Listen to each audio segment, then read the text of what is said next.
Greetings, antique radio enthusiasts. Welcome to another episode of Antique Radio Archaeology.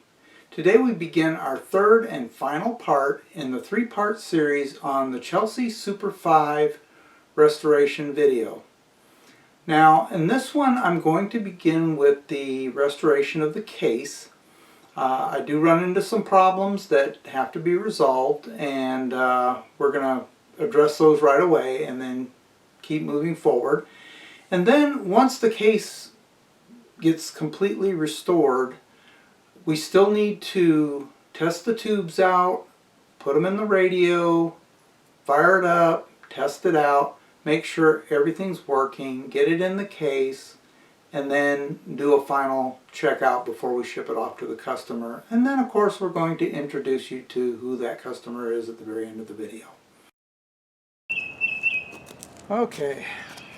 Since I'm having some problems with this board here, I can't get that cupping out, and it's twisted in a way that I just cannot get it to work with that cabinet at the moment.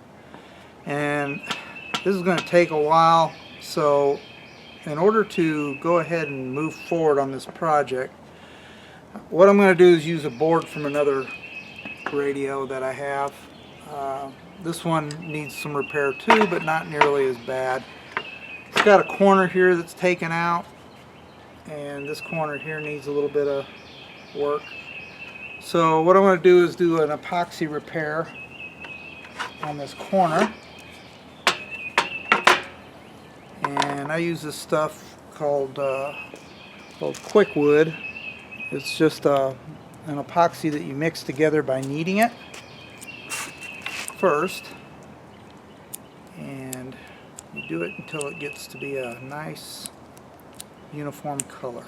And what I did is I drilled a hole here and pounded a nail in here to give me some support for that corner. So now it's just a matter of getting the epoxy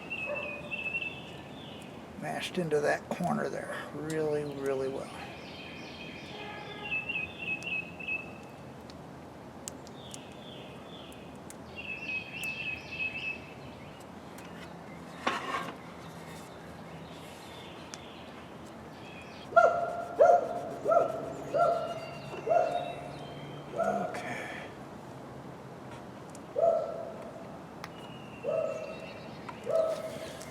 Get that set up, and we'll start doing some sanding.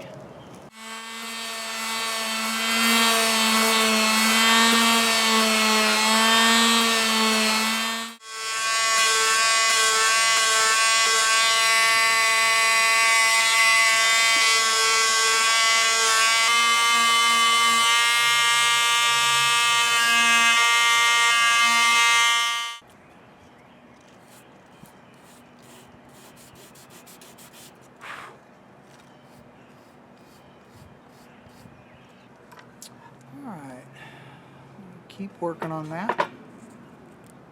So there you have it. It's all pretty much sanded down, ready to go. So now I'm going to hit this thing with some 220 grit sandpaper, just do a light sanding on the case.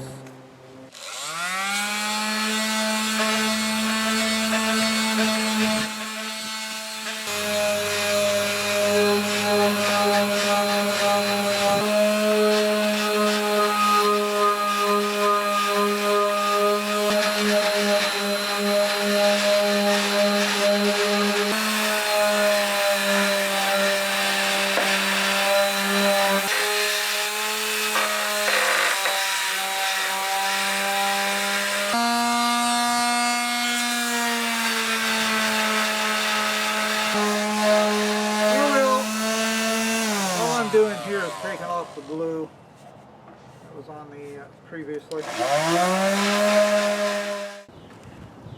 Okay, here's the top. I'm going to do a little bit of light sanding on it.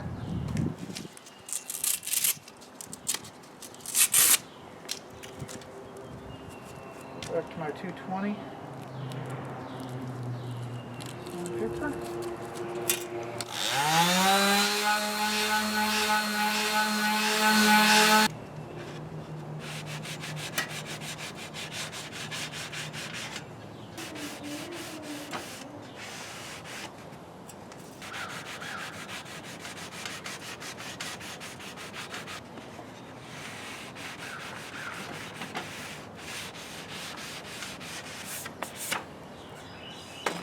some stain. Okay, what I'm using is Minwax Red Mahogany.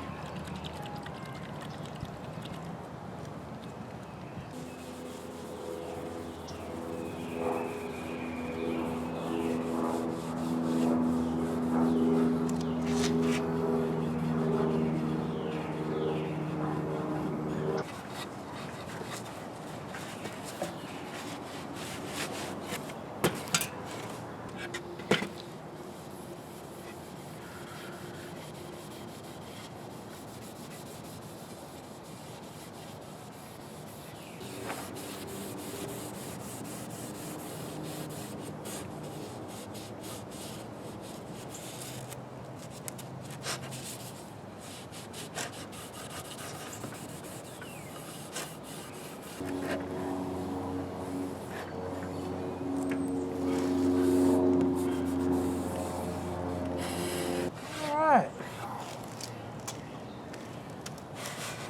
there you have it. Chloe, she's all in my stain. Oh no. Come here. I didn't even know you left the front yard. I was just sitting on the front porch on Facebook. No, stay away. She's smelling the stain. Want to get high? I think she does. What you making? Or not making, but It's a radio fixing up. top. Oh, nice. Yeah. I probably could have guessed that. Yeah, radio's kind of the big theme, aren't they? Yeah.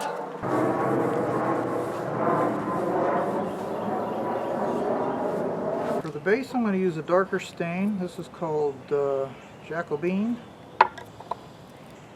And this should take care of all the staining.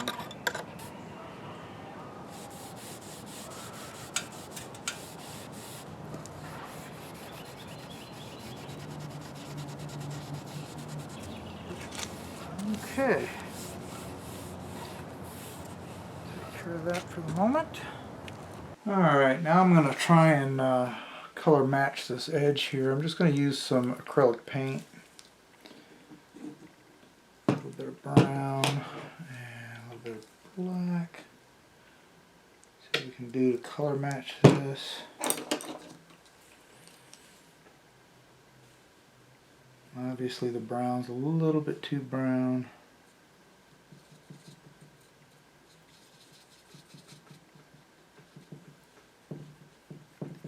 Okay, that's looking a little better. There we go.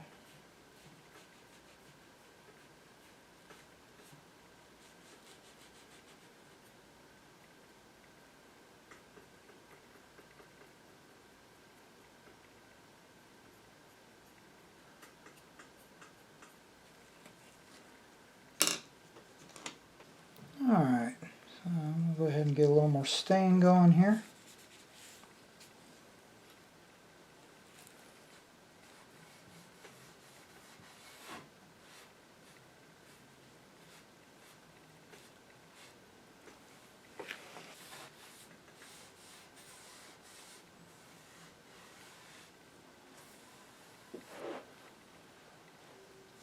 Okay, let that dry a little bit. Alright, so the next step is to get this base mounted to the cabinet. I'm going to start by starting some nails here.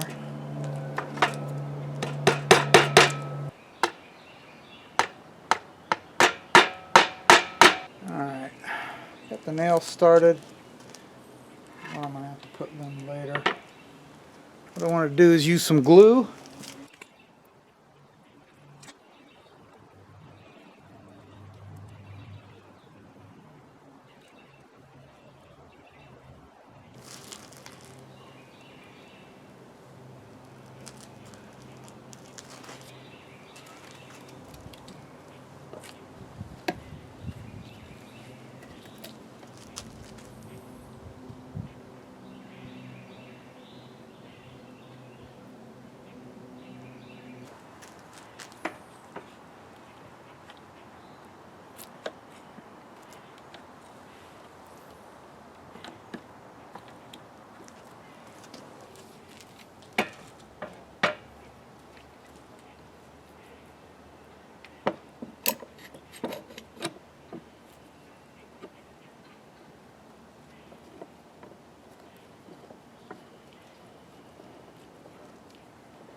glue dry.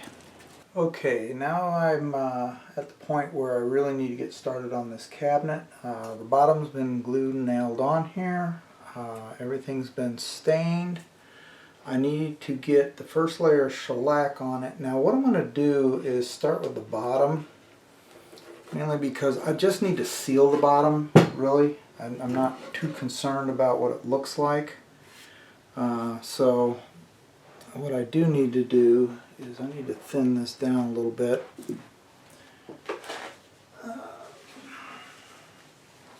Definitely don't want...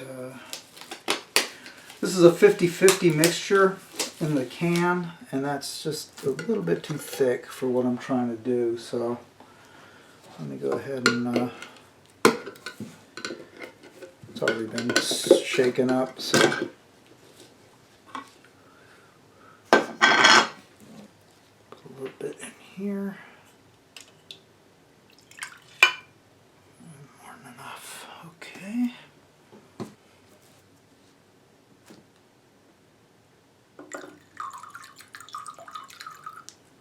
Alright, that should thin it out a bit. Very quickly. Oops. I just want this to soak in. I really don't want a lot of shellac. I don't want it to pool. You can see it's soaking in rather quickly, which is good. I'm not trying to get a big shine here or anything. I just want to get this thing sealed. So that's what caused the cupping, is the fact that the wood was not sealed on one end or one side.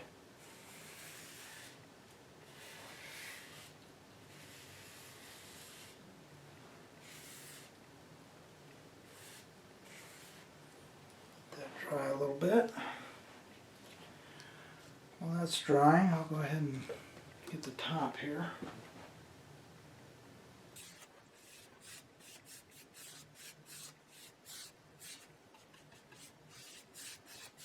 So the bottom here is sealed.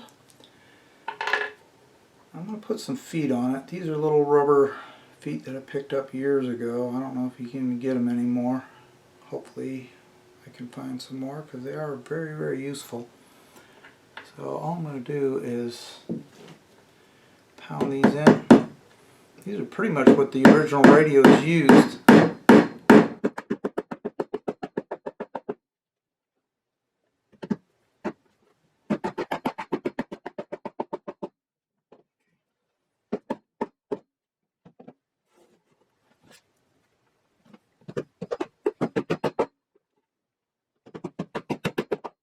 Okay, so that gives me some nice feet to set this thing on. The rest of what we're going to be doing will not involve the bottom. So.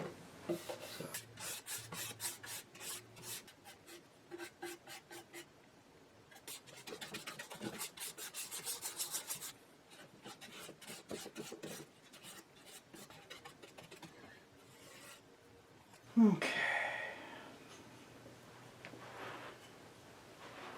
That's as far as I'm going to go for now. I don't like to do large areas with it upright, because they will run. Matter of fact, it's kind of funny because a lot of the older Chelseas that have the exposed backs and all the exposed components in it, with the Super 5 with the bakelite panels, you'll see a lot of runs coming down on the insides of the from the shellac, coming down from where they did a kind of crappy job of sealing it. So just trying to prevent that.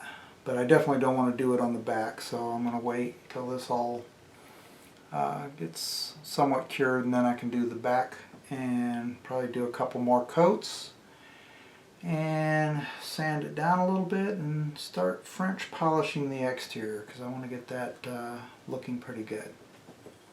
So what I've done so far is I've taken some 600 grit wet dry sandpaper and lightly sanded the surface here. Now we're going to begin our French polishing like we did in an earlier episode when I did the faceplate. We're going to do the same thing here to the top.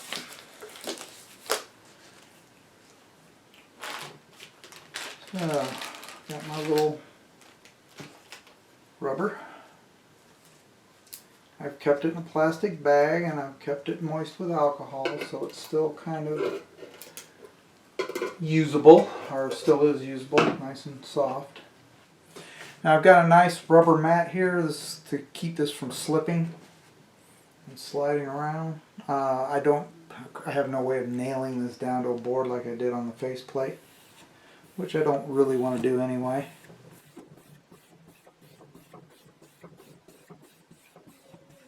Now I shouldn't have to do this very long. Unlike the faceplate, I'm not going for that real deep, thick layer. I want to keep a lot of the grain and everything else, so it doesn't require a lot. Same with the case. So as you can see, I have a really decent shine on here now, and I'm going to go ahead. I don't think it needs any more. I did hit the back side,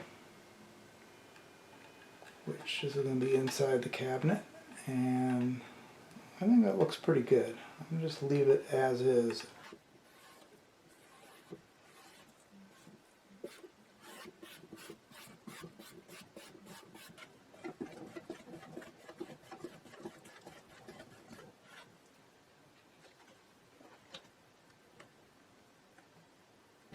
Okay, before I start reassembly, I'm going to go ahead and put some wax on the cabinet using the Howard Feed and Wax product, wood polish and conditioner. Some good stuff.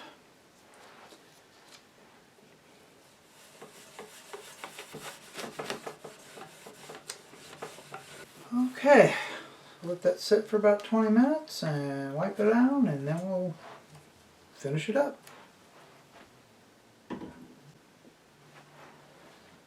It's been about 20 minutes, sort of clean.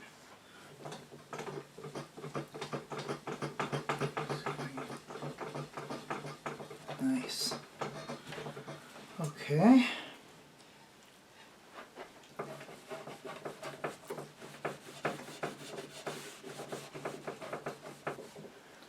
Okay. There we go. How did I reproduce this placard? This is an original placard out of a Chelsea Super 5 radio. And what I did was I went on the computer, I went ahead and scanned it, and got this document right here. So once I got that document, I threw it into Paint, saved it as a bitmap, black and white. And this is what I came up with. Played around with it, and I erased all that garbage and came up with this document. As you can see, if I blow it up, there's still a lot of garbage in here, but it looks pretty good. Well, I went ahead then and did some work on it and filled all that garbage in, and this was the final document, or the final bitmap image. And once I got this, what I did was I went into Microsoft Word and I dropped 4 of those into Word. And if you go in here and you check the image size, you can come up with these numbers right here. Now I went ahead and measured the actual document, so I knew what the size of these needed to be, and I dropped each one in and sized it accordingly. So once I did all that, I narrowed the margins, got this all in there, so I can print out 4 at once. What I do, I take, this is about I think it's about a 67 weight. It's not that heavy. and went ahead and put it in the printer. So I went ahead and print this document.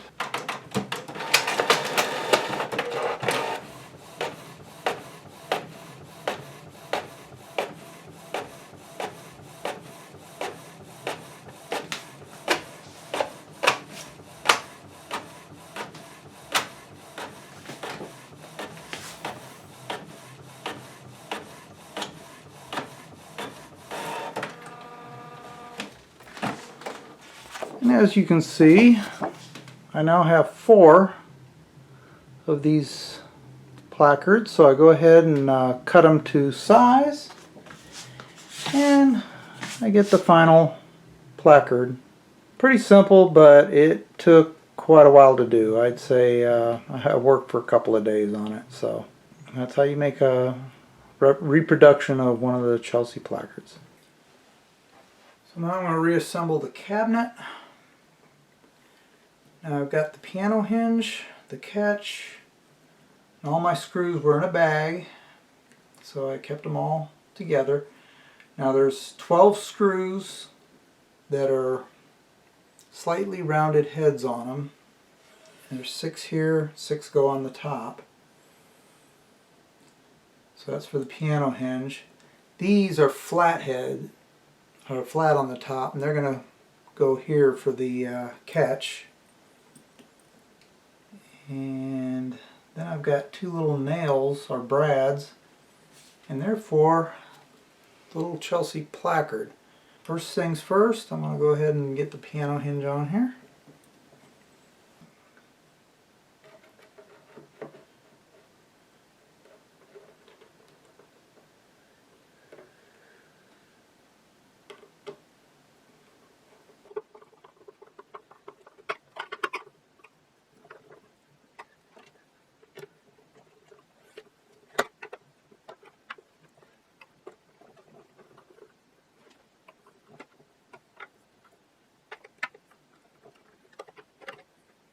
Okay.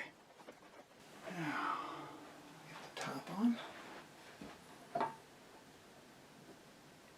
Catch on here first. Should be easier down the road.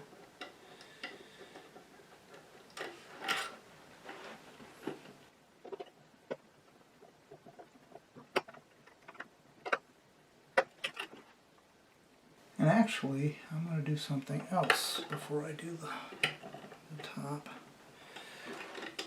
I'll go ahead and put the placard in.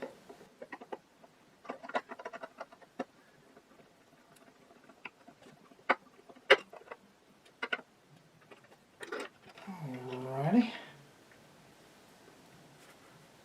One in the corner is kind of hard.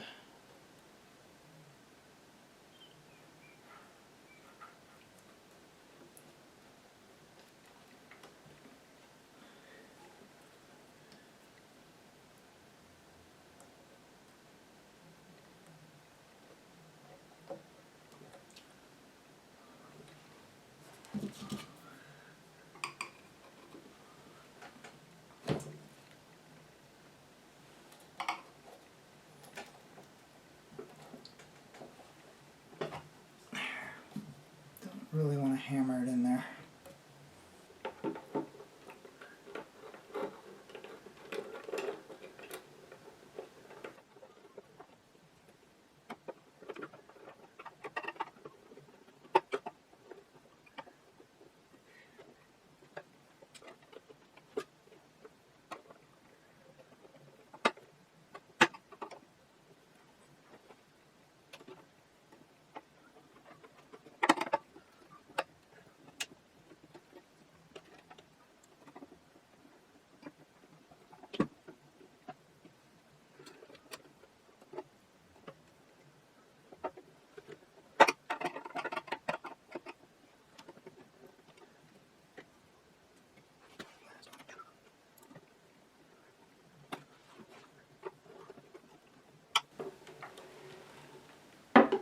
Awesome.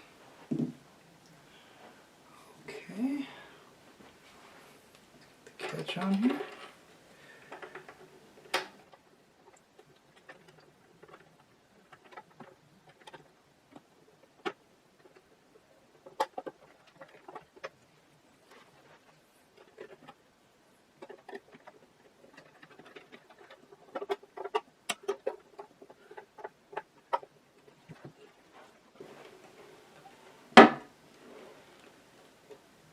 that's it.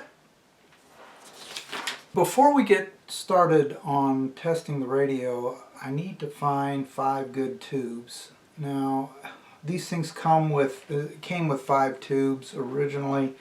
Don't know the condition of them. I have a bunch of tubes here. It takes a 01A type of tube. These are 201As. 301As will work. 01As will work. I prefer the 201s. So I'm going to go ahead and try and find 5 good ones out of this. Now, when you're doing tube testing, you definitely want to have a tube tester like this. This is an old Hickok tube tester that I've used for years. There's a quick test you can do on tubes just to verify whether or not a tube is usable or not, possibly usable. There is a good chance that it'll read good doing this ohms test, and then when you use it, it won't be a good tube. But if I don't get a good ohms test, then I know for sure, absolutely, beyond a shadow of a doubt, that the tube is bad. So what you want to do is you go to your ohms range, and on the bottom of the tube you'll see there's 2 pins that are slightly fatter than the other 2. You want to read across those 2 pins. Now there I got about 3.7 ohms, so that's possibly good. This one, nothing. So I know for a fact that this tube here is bad. I'm going to put it here in this little tub here.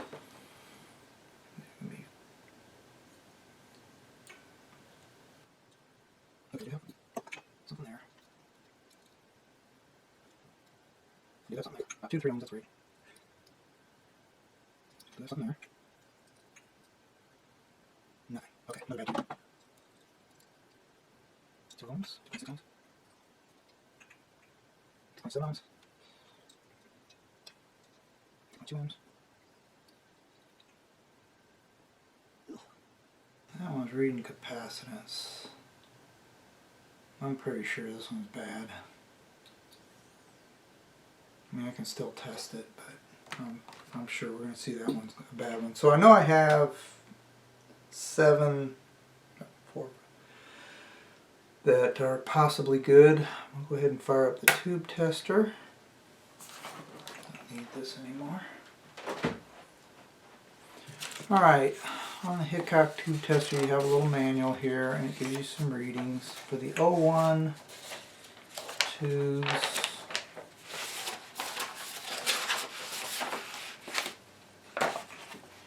Okay, there's a little chart here that tells you where the settings are. Now, since I've tested tubes before, they're pretty much set up. Okay, I'm reading 01A, so on A, I want to set this for 2, which is 2. This one needs to be 10, which it is. Filament needs to be 5 volts. 1A is 26 on this one, 39 on that one. Okay, so that's set up. So I want to hit the amp. That right there is the test that I'm going to do, the amplifier test. So, very simple. This is the one that I think, oh wait, this is the one that I'm pretty sure I thought was bad, but I still saw some resistance, although it acted more like a capacitor. And wow, okay, it's showing this is a good tube. Alright, so that one's good.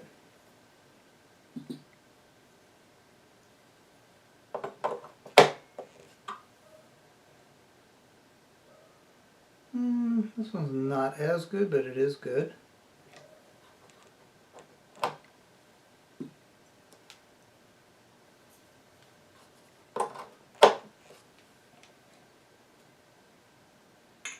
Good.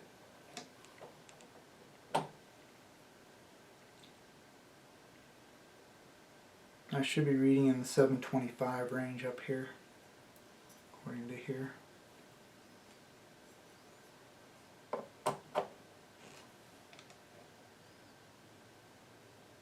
good. Be nice if these are all good.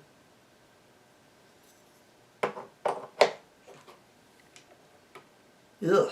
Nope.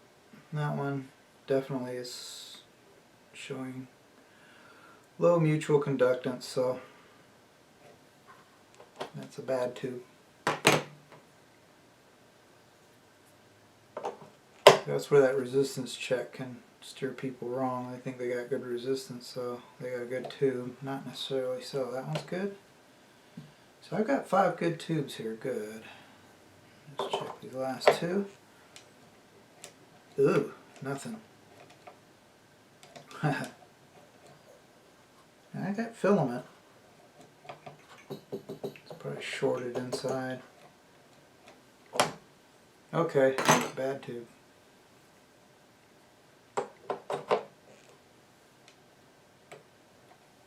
And that one's bad. Wow. Okay. At least I got 5. Well, here comes the moment of truth. We've gone ahead and done everything that we can do. I've tested all the tubes. I've put them back into the tube sockets. And now we're going to hook everything up and see if it works before we do the final assembly. So let's go ahead and get these connections. I've got my A minus and my ground are hooked together. And the ground wire, what I did is I took a alligator clip and I got the other end going into the ground jack on a power outlet. I have my B minus 45 on the first battery, and that's going to be the yellow red wire, which in this case is the yellow wire. So I want to go ahead and this is my B minus 45. Go ahead and hook that up. Make sure this thing is turned off, by the way. Pressed in. Okay. And then my 45 plus goes to my 45 minus over here, which I've got that wire there. And also I need, for my B minus 45 on this battery, I use my maroon wire, which in this case is green. And then my black wire is ground. That goes to also my A minus over here. There. And my last connection is my 45 plus on the second battery, which is there. Basically what I've done is I've got 6 volts going to my filaments, which is on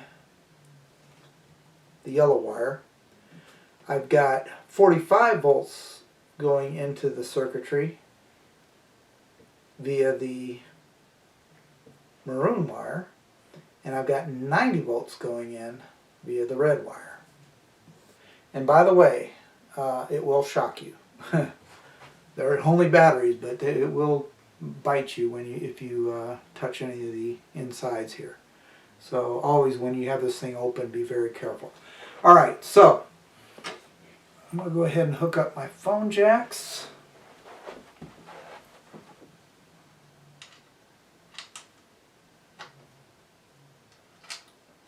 And I've got this little speaker here.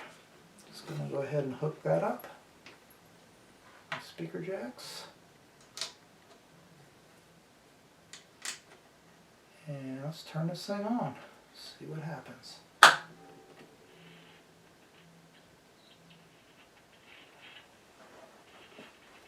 Hearing something. I don't know if you can hear that.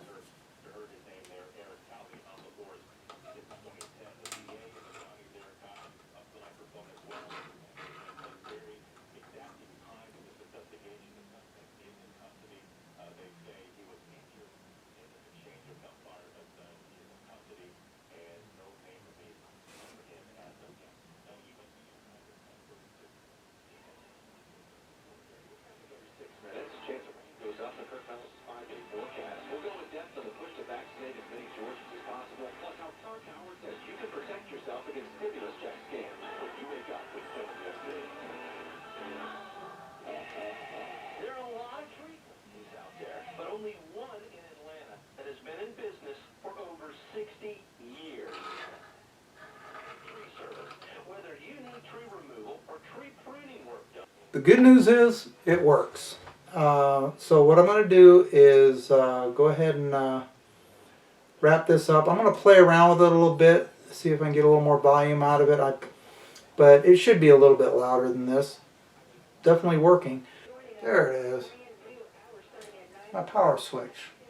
Yeah, I need to clean that up. Okay, that's what my problem is. Power switch is not making good contact.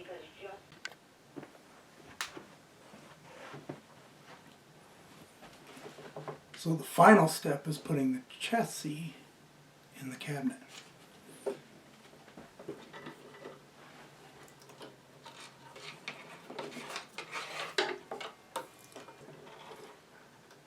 This is where you have to be really careful. I don't want to scratch the insides after doing all that work.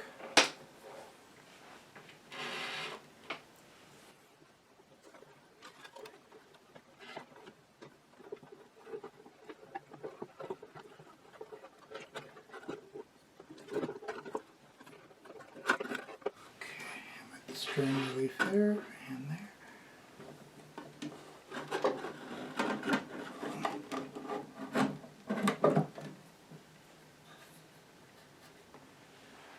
Right.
So now we get to the fun part. Who is this mystery client?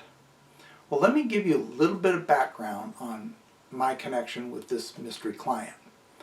It started in 2011 when I picked up a little radio called a ZR4 Transcontinental made for the Gimbals department stores. Now, it wasn't really much of a radio. It was actually just a case with all the components missing. And I did a bunch of research because I wanted to rebuild this radio and discovered it was made by Chelsea Radio Company. And in my research, I found some articles that said that there's this company called Chelsea Radio Company, and it's a little obscure company that nobody knows anything about, and that's about it. Well, I wasn't buying that. I just thought, okay, that's ridiculous. They've got to have more information on this company. I keep seeing their radios on eBay and stuff like that. I found out they were right. Gosh, there was so little information out there.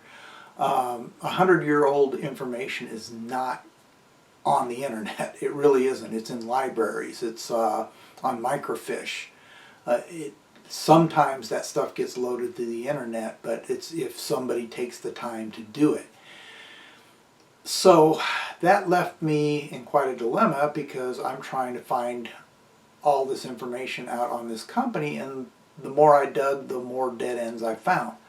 So eventually, over the years, I just kept taking stabs at it. I'd drop it for a while, go back at it, and finally, after years of piecing together little bits and pieces from newspapers, and so I found a few articles and stuff like that, I did find a patent on a variable grid leak that was patented by the Chelsea Radio Company with Aubrey Goodwin, Carmine Cataldo, and Pellegrino Rizzo as the patent applicants.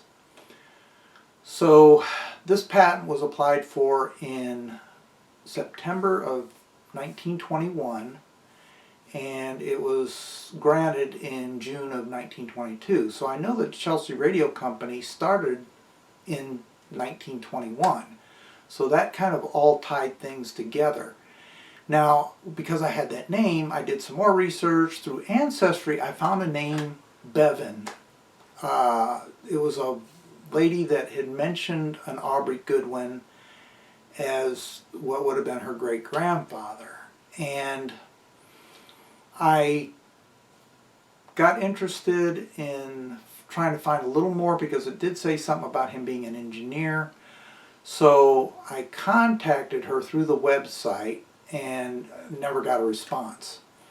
Well, fast forward a couple more years and I came across that Ancestry thing again, and this time I did a little more research on Bevan, and I found her and her husband had a blog, and through the blog I was able to track down her husband's email. So I contacted her husband, and this was on Thanksgiving of 2020, and I got an excited response back. Turns out Bevan was quite the Ancestry buff, and her mom, Marcia, was also into this Ancestry thing, and they were really intrigued as to what I knew about her great-grandfather, Marcia's grandfather, Aubrey Goodwin. So this just began a real exciting time, and then through this process, you know, we exchanged a lot of information back and forth and kind of pieced together facts and things that neither one of us knew about Aubrey's life. Aubrey Goodwin had married a woman named Ava Young. They had 3 daughters, Lorraine, Sylvia, and Audrey. Sylvia had a son and daughter, Christopher and Marcia. And Marcia married David Aguero, and they had a daughter, Bevan, and Karen. So obviously I was able to follow this little family tree and discovered that Bevan was in fact Aubrey's great-granddaughter. Well, through this relationship with Marcia, we've been able to exchange a lot of information back and forth, and at some point I was able to get a hold of a Chelsea radio in Washington State. Well, the problem was the guy that I bought the radio from didn't want to ship it. He was freaked out about shipping it. And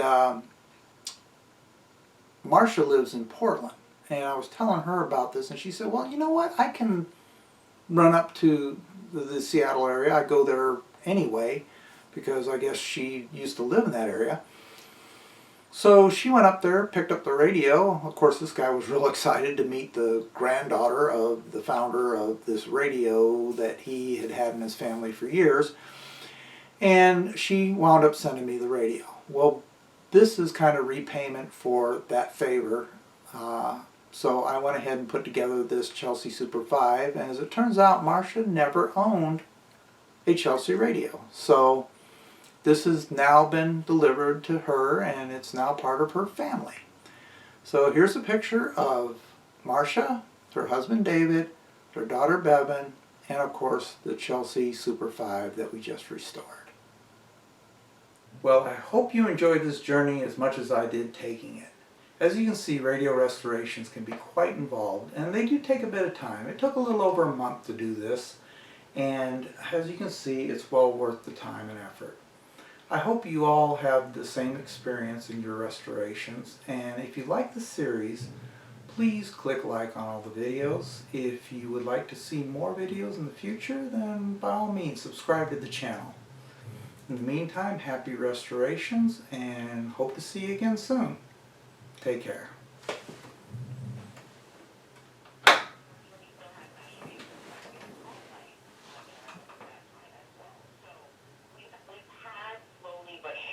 Firearms that you would think, for example, the AA-12, I'm sure a lot of people know about that gun because they've seen it in other types of video games or whatever, but that's a shotgun that's semi-automatic, essentially, but it was also fully automatic.